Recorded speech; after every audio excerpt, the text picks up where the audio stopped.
हर हर महादेव दोस्तों, ओम नमः शिवाय। आप सभी का दिन शुभ और मंगलमय हो। आप सभी पर भगवान भोलेनाथ की कृपा सदैव बनी रहे। आज की वीडियो में आप सुनेंगे सोम प्रदोष व्रत की कथा। आप सभी को सोम प्रदोष व्रत की हार्दिक शुभकामनाएं। सोम प्रदोष व्रत में भगवान शिव और माता पार्वती जी की पूजा की जाती है। मान्यताओं के अनुसार सोम प्रदोष व्रत करने से व्रत रखने वाले भक्तों के सभी दोष और पापों का नाश हो जाता है। इस व्रत को करने से सुहागिन महिलाओं का सुहाग सदा अटल रहता है। जो स्त्री पुरुष इस कामना को लेकर इस व्रत को करते हैं, उनकी सभी कामनाएं कैलाशपति भगवान शंकर जी की कृपा से पूर्ण होती हैं।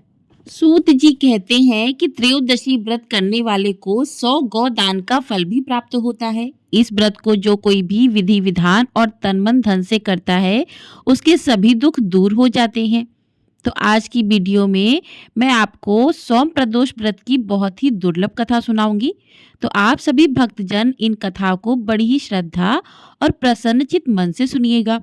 तो एक बार प्रेम से बोलिए, भगवान भोलेनाथ की जय। तो प्रिय श्रोताओं, स्कंद पुराण के अनुसार सूत जी कहते हैं कि विदर्भ देश में सत्यव्रत नाम से प्रसिद्ध एक राजा थे। धर्म पूर्वक राज्य करते हुए उनका बहुत सा समय सुखपूर्वक बीत गया। एक समय शाल्व देश के राजाओं ने विदर्भ देश पर आक्रमण कर दिया। उनके बीच भयंकर युद्ध हुआ। दोनों पक्षों की बहुत सी सेनाएं मारी गईं, परंतु अंत में विदर्भ देश के राजा भी उनके हाथों से मारे गए। विदर्भराज की गर्भवती स्त्री दुखी होकर रात के समय राजभवन से निकलकर वन की ओर चली गई। सुबह होने पर उस रानी ने जलाशय के किनारे एक वृक्ष के नीचे एक सुंदर से पुत्र को जन्म दिया। इसके बाद वह प्यास से व्याकुल होकर जलाशय में पानी पीने गई। इतने में ही एक घड़ियाल ने आकर उसे अपना ग्रास बना लिया। वह बालक पैदा होते ही माता पिता से हीन हो गया। जब वह नवजात शिशु वृक्ष के नीचे पड़ा हुआ जोर जोर से रो रहा था, उसी समय भगवान भोलेनाथ की कृपा से वहां पर एक उमा नाम की ब्राह्मणी पहुंची। वह अपने 1 वर्ष के बालक शुचि व्रत को गोद में लिए हुई थी। वह ब्राह्मणी बहुत ही गरीब और विधवा थी। वह भीख मांगकर अपना गुजारा करती थी। उस बालक को रोते हुए देखकर उसके मन ही मन सोचा, यह तो बड़ी हैरानी की बात है कि यह नवजात शिशु, जिसकी अभी तक नाल भी नहीं कटी हुई है, यहाँ पर पड़ा हुआ है। इसकी माता वहां चली गई। जब वह ब्राह्मणी सोच में डूबी हुई थी, उसी समय वहां से एक सन्यासी गुजरे। वह ऐसे जान पड़ते थे मानो साक्षात शंकर भगवान हो। उन श्रेष्ठ भिक्षु ने उस स्त्री से कहा कि हे ब्राह्मणी, तुम इस बालक की रक्षा करो, इससे तुम्हें परम कल्याण की प्राप्ति होगी। इतना कहकर वह दयालु भिक्षु वहां से चले गए। उनके जाने के बाद ब्राह्मणी ने उस बालक को लेकर अपने घर की ओर प्रस्थान किया। वह ब्राह्मणी एक चक्र नामक नगर में निवास करती थी। ब्राह्मणी ने उस बालक का अपने बेटी के समान ही पालन पोषण किया और उसका नाम धर्मगुप्त रखा। वह भिक्षा के अन्न से ही अपने पुत्र और राजकुमार दोनों को पालने लगी। एक दिन वह ब्राह्मणी उन दोनों बालकों को साथ लेकर भीख मांगती हुई देव मंदिर में चली गई। उस समय वहां पर सांडिल्य मुनि पधारे हुए थे। चलिए मुनि को देखकर ब्राह्मणी ने उन्हें प्रणाम करके पूछा कि हे ब्राह्मण, एक सन्यासी के कहने पर मैं इस बालक को अपने घर ले आई हूँ, लेकिन अभी तक मुझे इसके कुल का पता नहीं चला। फिर भी मैं अपने पुत्र की तरह ही इसका पालन पोषण करती हूँ। आप ज्ञान के नेत्रों से देखकर मुझे बताने की कृपा करें कि यह बालक किस कुल में उत्पन्न हुआ है और इसके माता पिता कौन हैं। तब मुनिवर बोले कि यह विदर्भ देश के राजा का पुत्र है। इतना कहकर शांडिल्य मुनि ने उस बालक के पिता के युद्ध में मारे जाने और उसकी माता के ग्रह द्वारा ग्रस्त होने का सब समाचार पूर्ण रूप से बताया। यह सुनकर ब्राह्मणी को और भी आश्चर्य हुआ। फिर उसने प्रश्न किया कि हे महामुनि, वह राजा सभी भोगों को छोड़कर युद्ध में क्यों मारे गए और इस बालक को यह दृढ़ता कैसे प्राप्त हुई? यह अपने राज्य को कैसे प्राप्त करेगा?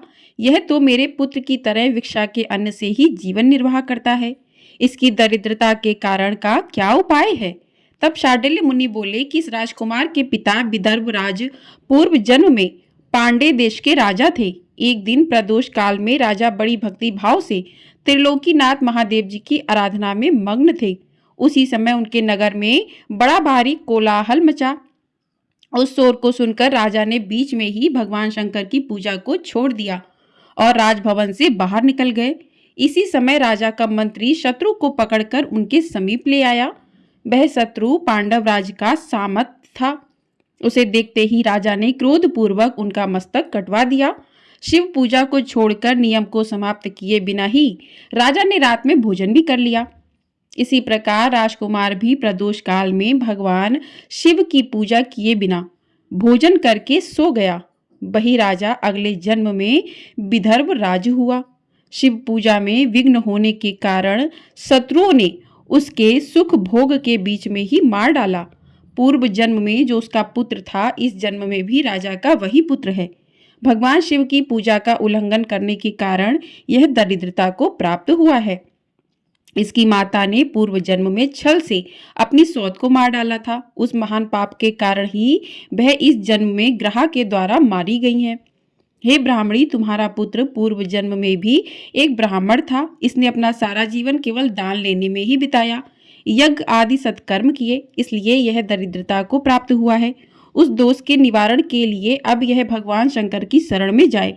यदि ये दोनों बालक प्रदोष के दिन भगवान शंकर का पूजन करते रहे तो वर्ष भर के भीतर ही इनकी दरिद्रता का नाश होगा और राज सुख की प्राप्ति होगी। इस कारण शरण में आई हुई ब्राह्मणी को मधुर वचनों द्वारा आश्वासन देकर शांडल्य मुनि ने उनके दोनों बालकों को भगवान शंकर की आराधना के मंत्र का उपदेश दिया।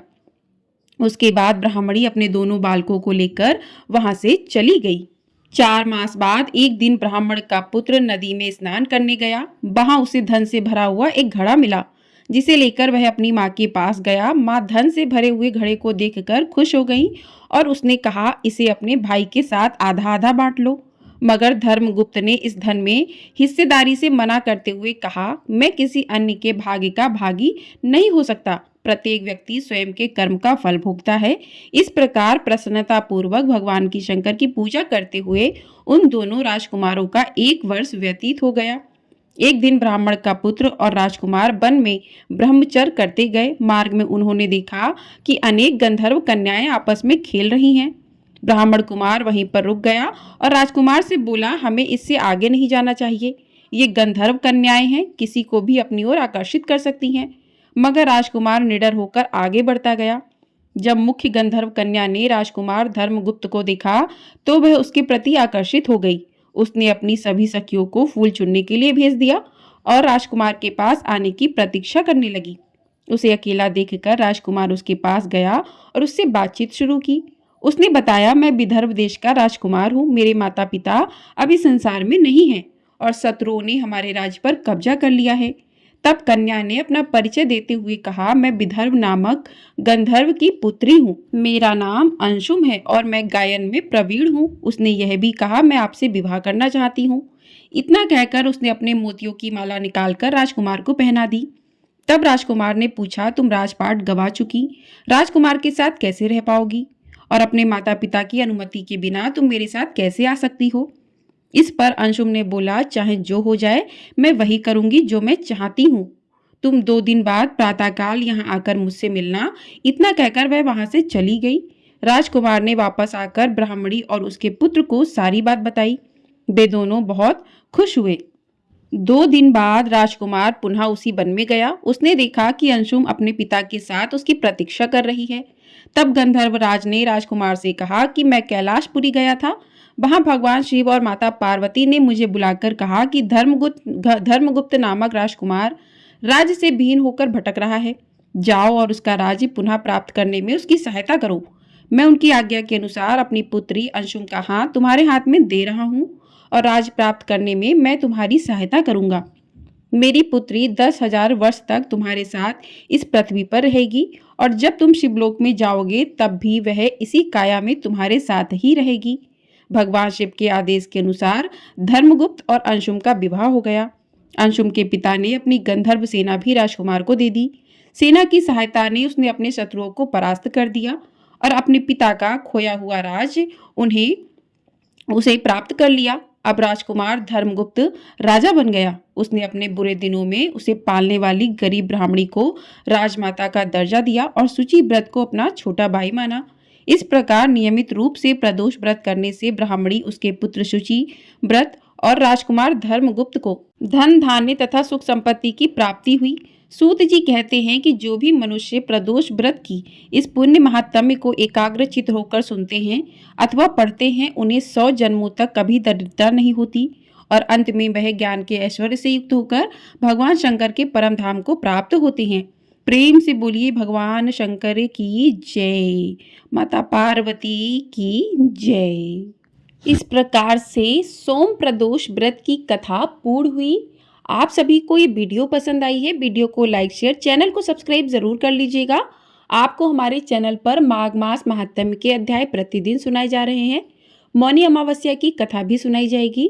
तो आप लोग चैनल को सब्सक्राइब करके ढेर सारा प्यार जरूर दीजिएगा और कमेंट बॉक्स में भगवान भोलेनाथ की जय भी अवश्य लिखिएगा। आप बोलिए भगवान भोलेनाथ की जय। हर हर महादेव।